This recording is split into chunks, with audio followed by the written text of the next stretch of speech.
Hello students, इस video में हम बात करेंगे कि जब हम बाई, अनटिल और बाय द टाइम के बाद जब टाइम का यूज़ करते हैं, किसी समय का यूज़ करते हैं, तो उससे डेडलाइन को हम किस प्रकार से एक्सप्रेस कर सकते हैं। चलिए स्टार्ट करते हैं। तो सबसे पहले है बाई। बाई का मतलब होता है नॉट लेटर देन। ठीक है, बाई का मतलब होता है नॉट लेटर देन। इससे किसी न किसी इवेंट या एक्शन की हैपनिंग को एक्सप्रेस किया जाता है। जैसे अगर मैं कहना चाहूँ we have to reach the railway station by 10 PM, ध्यान दीजिए, we have to reach the railway station by 10 PM, तो इसका मतलब ये है कि we have to reach the railway station not later than 10 PM। तो यहाँ पे जो बाई है इसको किस अर्थ में यूज़ किया गया है? नॉट लेटर देन के अर्थ में। यहाँ पर we have to reach the railway station by 10 PM का अर्थ है एट और बिफोर 10 PM, या तो 10 PM, बिल्कुल 10 PM अर्थात बिल्कुल एग्जैक्ट 10 बजे, या 10 बजे से पहले, 10 बजे के बाद नहीं। ठीक है, we have to reach the railway station, हमें रेलवे स्टेशन पहुंचना है बाय 10 PM। कहने का मतलब है नॉट लेटर देन 10 PM, अर्थात 10 बजे के बाद नहीं, या तो 10 बजे से पहले या एग्जैक्ट 10 बजे। तो इस प्रकार से हम यहाँ पे बाई के बाद जब हम टाइम यूज़ कर रहे हैं यहाँ पे, तो यहाँ पे ये एक डेडलाइन को हम एक्सप्रेस कर रहे हैं। उसके बाद है एक नेक्स्ट एग्जांपल देखिए, please make sure you have to return my books not later than Sunday. अब यहाँ पे नॉट लेटर देन संडे का मतलब है please make sure you have to return my books by Sunday. ठीक है, संडे तक, अर्थात संडे के बाद नहीं, नॉट लेटर देन संडे, या तो संडे, ऑन संडे, ठीक है, आइदर ऑन संडे और बिफोर संडे, और बिफोर संडे। ठीक है, नॉट लेटर देन संडे। चलिए नेक्स्ट है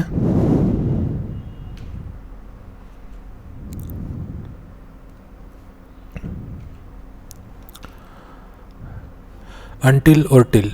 या तो हम अनटिल या टिल यूज कैसे करते हैं इस अर्थ में, तो अनटिल और टिल के बाद जब हम टाइम का यूज़ करते हैं तो इसका मतलब होता है हाउ लॉन्ग स्टेट और सिचुएशन कंटिन्यूज, कि जो कोई स्टेट या कोई सिचुएशन है वो कितने समय तक कंटिन्यू रही, जारी रही। ध्यान दीजिए, स्टेट या सिचुएशन। ठीक है, इससे क्या होता है? शोज ओनली स्टेट और सिचुएशन। इससे ध्यान रहे कि कोई इवेंट या एक्शन की हैपनिंग को हम एक्सप्रेस नहीं कर रहे होते हैं जब हम अनटिल और टिल के बाद टाइम का यूज़ करते हैं। हम ये एक्सप्रेस कर रहे होते हैं, हम ये बता रहे हैं कि कोई स्टेट या जो सिचुएशन है वो कितने समय तक कंटिन्यू रही या कंटिन्यू रहती है। जैसे it is raining, we shall not stay until it stops. तो यहाँ पे हम देख रहे हैं कि अनटिल का यूज़ किया गया है, अनटिल। तो यहाँ अनटिल का यूज़ क्यों किया गया है? अनटिल का यूज़ इसलिए किया गया है क्योंकि यहाँ पर जो रेनिंग की एक सिचुएशन है, अर्थात जब स्पीकर बोल रहा है, मान लीजिए वो यहाँ बोल रहा है, तो यहाँ से लेके वो कहना चाह रहा है कि अब जो बारिश हो रही है, मतलब एट प्रेजेंट वो ये सेंटेंस बोल रहा है कि इट इज़ रेनिंग। जिस समय वो बोल रहा है इस पॉइंट पर बारिश हो रही है, तो वो ये कह रहा है कि वी शैल नॉट लीव, कि हम नहीं जाएंगे अनटिल इट स्टॉप, जब तक ये स्टॉप नहीं होती। तो अर्थात बारिश की जो सिचुएशन है ये तब तक बनी रहेगी जब तक हम नहीं जाएंगे। तो यहाँ पे क्योंकि ये एक सिचुएशन है, ठीक है, ये स्टेट या सिचुएशन का जिक्र कर रहा है वो, तो इसलिए यहाँ पे अनटिल यूज़ करेंगे। और यहाँ पे ये जो टाइम है अनटिल के बाद, इस टाइम को टाइम के रूप में ना बताकर उसने किसी एक्शन के रूप में बता दिया है, तो यहाँ पर हम इसको टाइम ही मानेंगे। उसी प्रकार से the court proceedings are going on, जो कोर्ट की जो कार्यवाही है वो चल रही है। They are expected to last until November. तो यहाँ पे देखिए अनटिल नवंबर, अनटिल नवंबर का मतलब है कि जब तक ये प्रोसीडिंग चलेगी, अर्थात जब स्पीकर बोल रहा है उस समय से लेके, और क्योंकि कार्यवाही चल रही है तो ये कार्यवाही जब तक चलेगी, तो वो कह रहा है कि ये कब तक चलेगी। स्पीकर जो बताना चाहता है कि कार्यवाही जो है वो कब तक चलेगी, कार्यवाही की जो सिचुएशन है ये कब तक रहेगी, ये नवंबर तक। ठीक है, मतलब जो स्पीकर बोल रहा है उस समय भी कार्यवाही चल रही है और ये कंटिन्यू रहेगी, ये सिचुएशन, ये जो एक्शन है कंटिन्यू रहेगा। कब तक रहेगा? नवंबर तक। तो एक चीज़ तो हमारे यहाँ समझ में आती है कि जब हम बाई का यूज़ करते हैं तो स्पीकर जब बोल रहा होता है, मतलब ये मान लीजिए कि ये स्पीकिंग टाइम है, ये यहाँ पे स्पीकिंग टाइम है, ये स्पीकर का स्पीकिंग टाइम है। तो इस समय मान लीजिए स्पीकर बोल रहा है, तो अगर हम बाई यूज करते हैं तो इससे लेके, ठीक है, जो स्पीकर बोल रहा है इस पॉइंट से लेके, और जब तक वो फ्यूचर में कोई डेडलाइन का वो मेंशन कर रहा होता है, उसके बीच में कहीं एक बार, मतलब जो एक्शन होता है वो एक्शन होता है और वो एक्शन सिर्फ वन टाइम होगा, ठीक है, वन टाइम होगा और ये एक्शन होगा। जैसे we have to reach the railway station not later than 10 PM या we have to reach the station by 10 PM, कि हमें 10 PM स्टेशन पर पहुंचना है। भाई हम कभी भी चलें लेकिन 10 PM पर हमें स्टेशन पहुंचना है, ठीक है। उसके बाद ये कह रहा है कि please make sure you have to return my books by Sunday. अब ये स्पीकिंग टाइम ये है स्पीकर का और ये मान लीजिए संडे है। तो स्पीकर का कहने का ये मतलब है कि तुम प्लीज़ मेक श्योर, कृपया इस चीज़ को सुनिश्चित कर लेना कि जो मेरी किताबें हैं वो आपको संडे तक लौटानी है। मतलब हो सकता है कि आज मंडे हो, ठीक है, तो ये नहीं कह रहा है कि भाई ये मंडे बिल्कुल एकदम एग्जैक्ट मंडे तक ये लौटाने का काम रिपीट करते रहना। वो सिर्फ जो रिटर्न का जो काम होना है वो सिर्फ वन टाइम एक्शन है, अर्थात भाई मंडे को हो जाए ये काम, मंडे को नहीं तो ट्यूसडे को हो जाए, ट्यूसडे को नहीं तो वेडनेसडे को हो जाए, थर्सडे को हो जाए, फ्राइडे को हो जाए, सैटरडे को हो जाए या खुद संडे को हो जाए, लेकिन होना एक बार है ये काम। तो जब हम बाई के बाद टाइम यूज़ करते हैं, बाई के बाद जो टाइम यूज़ करते हैं हम, तो उसके थ्रू हम ये बता रहे होते हैं कि हम जिस कोई ना कोई एक्शन होना है और वो एक्शन हमारे जो हम बोल रहे हैं जिस समय, उस समय के बाद कभी भी जब तक हम इस डेडलाइन को एक्सप्रेस कर रहे हैं उस टाइम तक, जब हम मतलब जो टाइम हम बाइक के बाद एक्सप्रेस कर रहे हैं उस टाइम तक कभी भी हो जाए, ज़रूरी नहीं है कि कल ही हो परसों, कभी भी हो जाए। लेकिन अनटिल और टिल का यूज हम तब करते हैं जब कोई सिचुएशन है वो हमारे बोलने से लेके और जब तक हम अनटिल के बाद जो टाइम बता रहे होते हैं इस समय तक कंटिन्यू रहेगी। यहाँ पर ये कंटिन्यूटी का मतलब बोध कराता है, ठीक है। यहाँ पर वन टाइम एक्शन होता है बाई के बाद, जब हम बाई के बाद टाइम को मेंशन करते हैं तो इसका मतलब ये है कि हम जिस एक्शन के बारे में बता रहे हैं वन टाइम होगा। लेकिन अगर अनटिल या टिल के बाद हम टाइम को जिक्र कर रहे हैं तो इसका मतलब ये जो हमारा बोलना है, जिस समय हम बोल रहे हैं उस समय से लेकर और अनटिल के बाद जो टाइम की जो डेडलाइन हम बता रहे हैं उस समय तक ये काम कंटिन्यू रहना है, कंटिन्यू है ये। ओके, चलिए आगे बढ़ते हैं।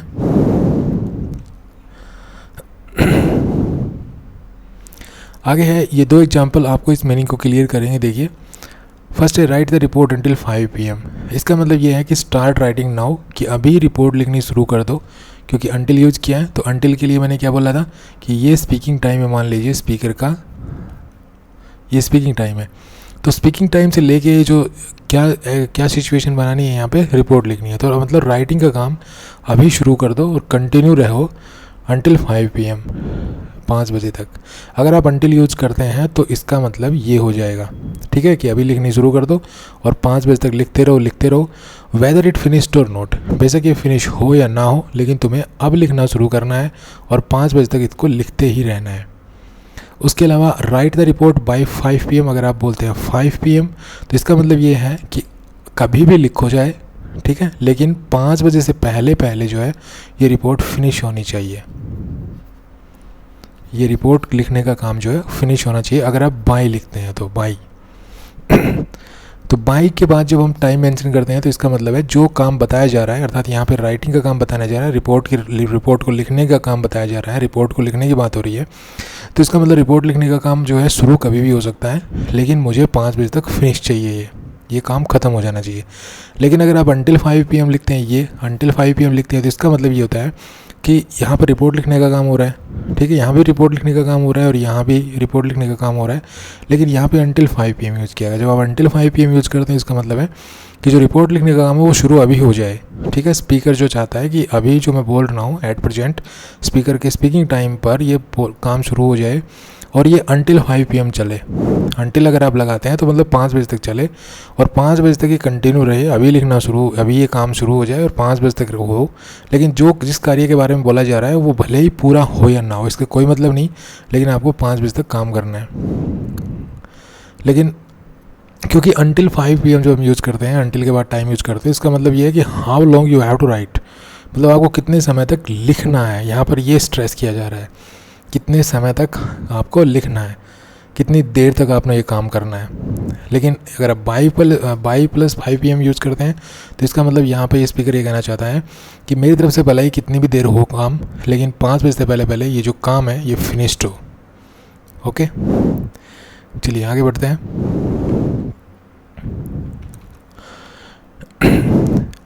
नेक्स्ट है बाय मीन्स ऑन और बिफोर। बाय का मतलब क्या होता है? ऑन और बिफोर, या तो जिस टाइम का, जिस दिन का जिक्र किया जा रहा है या जिस टाइम का जिक्र किया जा रहा है, तो यहाँ पर एट और होना चाहिए था वैसे। ठीक है, बाय मीन्स एट या ऑन और before. We use by when you refer to a deadline. मतलब बाय का मतलब क्या होता है? एट और ऑन बिफोर, जो भी टाइम यूज़ किया जाता है वो उसके बाद लिखा जाता है। और we use by when you refer to a deadline, जब हम डेडलाइन को रेफर कर रहे होते हैं तो हम इस बाय का यूज़ करते हैं। जैसे we will send you the documents by Friday. By Friday का मतलब क्या हुआ?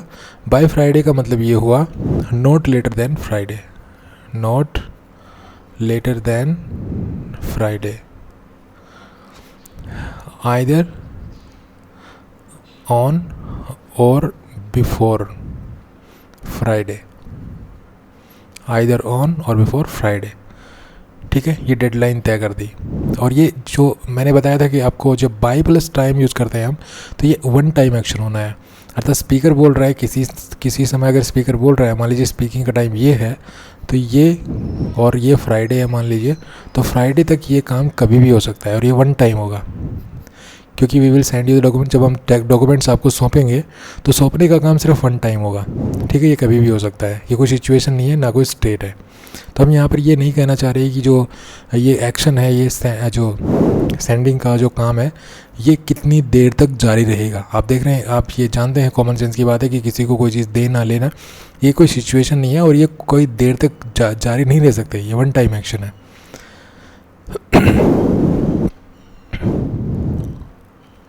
नेक्स्ट है until means up to a particular time. Until का मतलब होता है up to a particular time, up to a particular time. We use until when you refer to the period of time before a deadline. हम until का use कब करते हैं? जब हम डेडलाइन से पहले कोई पीरियड को रेफ़र कर रहे हैं। अब मान लीजिए ये स्पीकर का स्पीकिंग टाइम है, ठीक है, और अगर हम ये यहाँ पे मान लीजिए डेडलाइन है, ठीक है, और अगर हम यूज़ करते हैं बाई, तो बाई का मतलब क्या होता है? ऑन और बिफोर। इसका मतलब अगर बाई 5 PM में लिख रहा हूँ तो इसका मतलब ये है कि on at 5 PM, either at 5 PM और बिफोर 5 PM, बिफोर 5 PM। लेकिन अगर मैं अनटिल लिखता हूँ, मान लीजिए अनटिल 5 PM, तो इसका मतलब ये कहना चाह रहा हूँ कि अब यहाँ पर जो अनटिल 5 PM अगर मैंने लिखा, तो 5 PM से पहले एक ये पीरियड है, ये पीरियड ऑफ टाइम, इस पीरियड ऑफ टाइम को मेंशन कर रहा हूँ। यहाँ कोई ना कोई पीरियड ऑफ टाइम होगा, और पीरियड कब से कब तक? ये स्पीकिंग टाइम है स्पीकर का, ये स्पीकिंग टाइम है स्पीकर का, स्पीकिंग टाइम यहाँ से लेके, और ये जो डेडलाइन मेंशन की जा रही है अर्थात 5 बजे तक, ये टाइम को रेफ़र किया जा रहा है।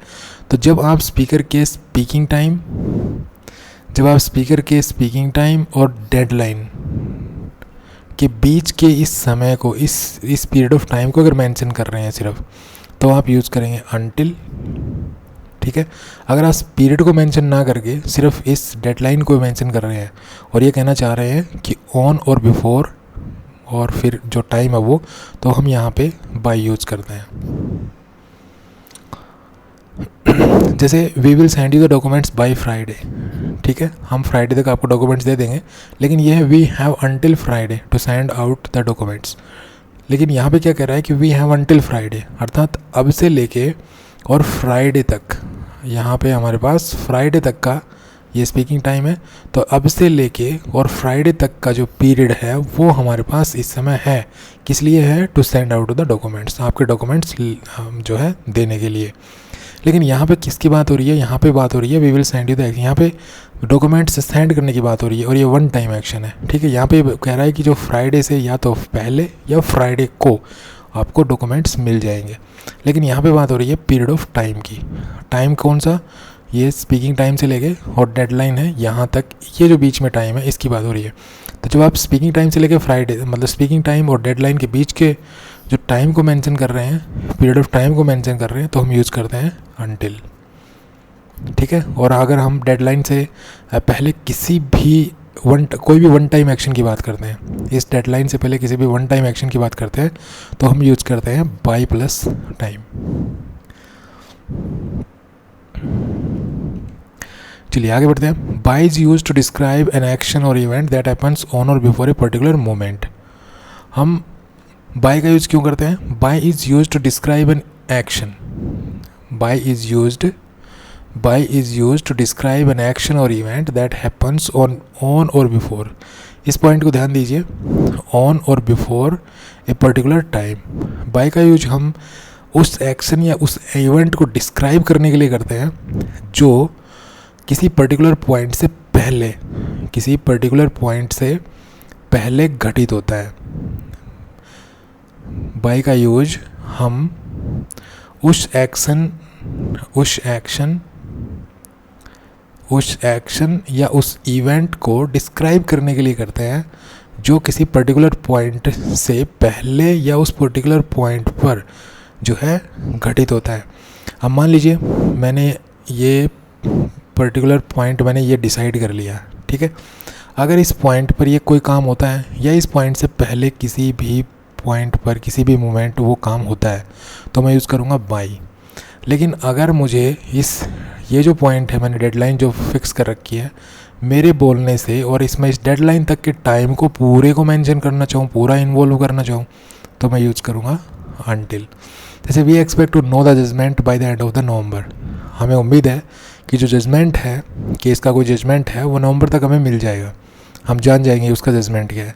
तो यहाँ पे यूज़ कर रहा है by the end of November, bye the end of November, ये हो गया। तो इसका मतलब कभी भी मिल सकता है, ये स्पीकिंग टाइम है, कभी भी इसका हमें जो है जजमेंट हम जान जाएंगे, आज नहीं तो कल, नहीं तो उससे अगले दिन, ठीक है, कभी भी, मतलब ये वन टाइम एक्शन होगा। और जब जानेंगे तो वो उस दिन वो एक्शन माना जाएगा और ये वन टाइम एक्शन होगा, ये वन टाइम एक्शन होगा। ऐसा तो नहीं है कि हम स्पीकिंग टाइम पर हम जानना शुरू कर देंगे और ये सिचुएशन चलती रहेगी और जानते ही रहेंगे हम, ठीक है, ऐसा नहीं है। जिस दिन हम ये जजमेंट जानेंगे वो कोई पर्टिकुलर पॉइंट होगा, लेकिन किससे पहले? नवंबर से पहले। लेकिन ये कह रहे थे court proceedings are expected to last until November. अब अगर अंटिल नवंबर यूज़ कर रहे हैं,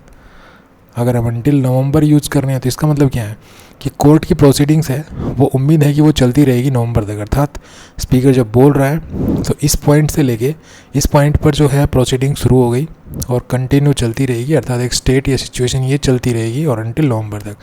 तो हम नवंबर में जाके ये प्रोसीडिंग ख़त्म हो जाएगी, तो हम ये पूरे टाइम को यहाँ पे इन्वॉल्व कर रहे हैं। ये प्रोसीडिंग है, ऐसा नहीं है कि ये वन टाइम होगी, ये तो चलती रहेगी, ठीक है। तो ये इस पूरे टाइम को कवर करेगी। तो अंटिल नवंबर अगर हम बोलते हैं तो पूरे टाइम का बोध करा रहे हैं हम सारे का। लेकिन बाय नवंबर बोलते हैं तो कोई पर्टिकुलर पॉइंट होगा जिस दिन वो एक्शन होगा।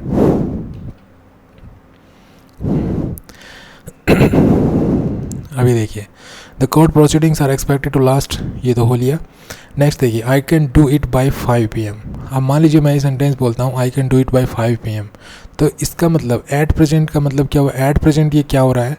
एट प्रेजेंट मैं चाहता हूँ कि मैं इसको करूँ, do it and finish it. अगर मैं 5 PM यूज करता हूँ तो इसका मतलब मैं ये काम करूँ, कोई भी काम का जिक्र हो रहा है यहाँ पे, तो वो काम मैं शुरू कर दूँ और इसको फिनिश कर दूँ। कितने बजे तक? 5 बजे तक, ठीक है। 5 बजे तक ये फिनिश्ड होना चाहिए, ये ख़त्म होना चाहिए। अगर मैं कहता हूँ आई can do it until 5 PM, तो अनटिल 5 PM का मतलब क्या है कि अभी मैं शुरू तो कर दूँ, ठीक है, और 5 बजे तक ये काम चलता रहे, 5 बजे तक ये काम चलता रहे। लेकिन I will stop even if I have not finished, लेकिन 5 बजे जाके मैं इसको ख़त्म कर दूँगा, भले ये फिनिश हो पाए या ना हो पाए।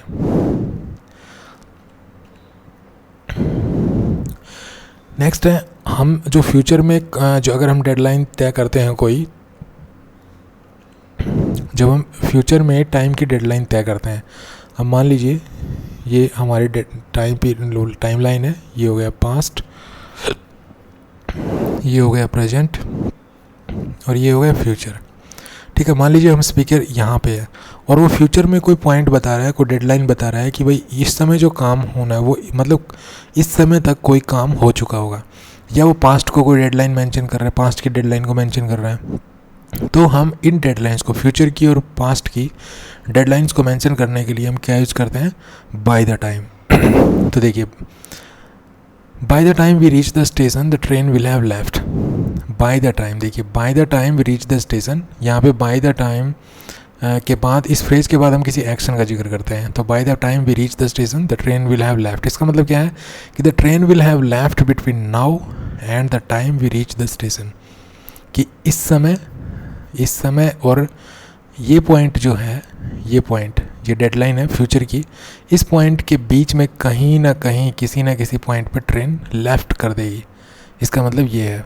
लेकिन इस पॉइंट पर ये जा चुकी होगी, ये कह रहा है।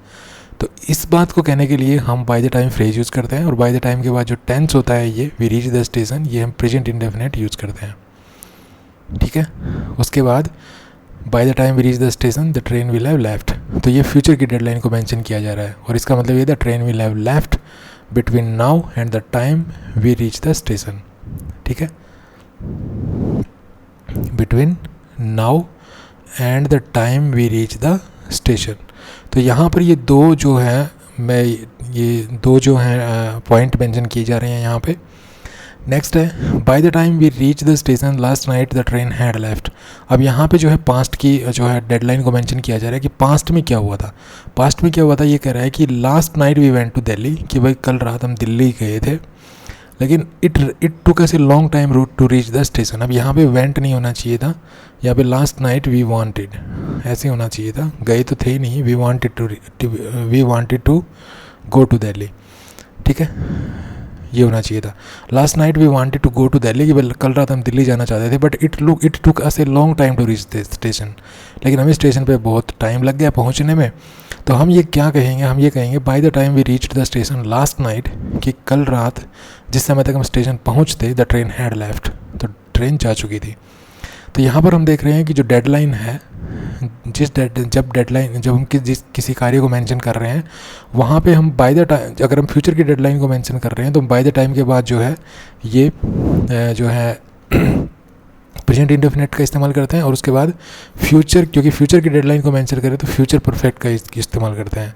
लेकिन अगर हम पास्ट की डेडलाइन को मेंशन करेंगे तो बाय द टाइम के बाद हम जो है पास्ट इंडेफिनिट का यूज़ करेंगे, ठीक है। लेकिन अगर जो मेन एक्शन होगा उसको हम पास्ट परफेक्ट में रखेंगे, तो हम यहाँ देखिए हैड लेफ्ट, ये पास्ट परफेक्ट है, ठीक है। तो इस तरह से हम फ्यूचर और पास्ट की डेडलाइंस को मेंशन करने के लिए जो है बाय द टाइम यूज़ करते हैं। अगर हम पास्ट की डेडलाइन को मेंशन कर रहे हैं तो हम क्या यूज़ करेंगे, बाय द टाइम, और जो ये एक्शन होगा, यहाँ पर जो ये एक्शन होगा ये कौन से टेंस में होगा, ये यहाँ पर होगा पास्ट टेंस, ठीक है, पास्ट इंडेफिनिट। और उसके बाद जो मेन एक्शन होने की बात कही जा रही होगी वो कौन सा एक्शन होगा, वो किस टेंस में जाएगा, ये जाएगा पास्ट परफेक्ट। ये तो किसकी बात हो गई, ये बात हो गई जो पास्ट की डेडलाइन है उसके लिए, ठीक है। यहाँ पे किसकी बात हो गई, पास्ट की डेडलाइन, पास्ट डेडलाइन। तो पास्ट की डेडलाइन को मेंशन करने के लिए हम क्या यूज़ करेंगे, ये ऊपर वाला स्ट्रक्चर यूज़ करेंगे।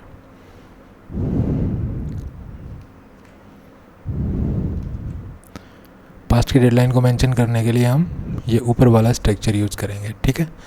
अगर हम फ्यूचर की डेडलाइन को मेंशन करना है, मान लीजिए ये हम फ्यूचर की अगर डेडलाइन को मेंशन कर रहे हैं, फ्यूचर डेडलाइन, तो हम क्या यूज़ करेंगे, हम यूज़ करेंगे बाय द टाइम, ठीक है। उसके बाद हम प्रेजेंट इंडेफिनिट यूज़ करेंगे, प्रेजेंट इंडेफिनिट। और उसके बाद जो मेन एक्शन हम जो कहेंगे वो किस में होगा, फ्यूचर परफेक्ट में, फ्यूचर परफेक्ट। मतलब अगर आप पास्ट की डेडलाइन मेंशन कर रहे हैं तो हम यूज़ करेंगे ये पास्ट परफेक्ट, और अगर फ्यूचर की डेडलाइन को मेंशन कर रहे हैं तो हम यूज़ करेंगे फ्यूचर परफेक्ट, ठीक है। तो इस तरह से हम इनको यूज़ करते हैं।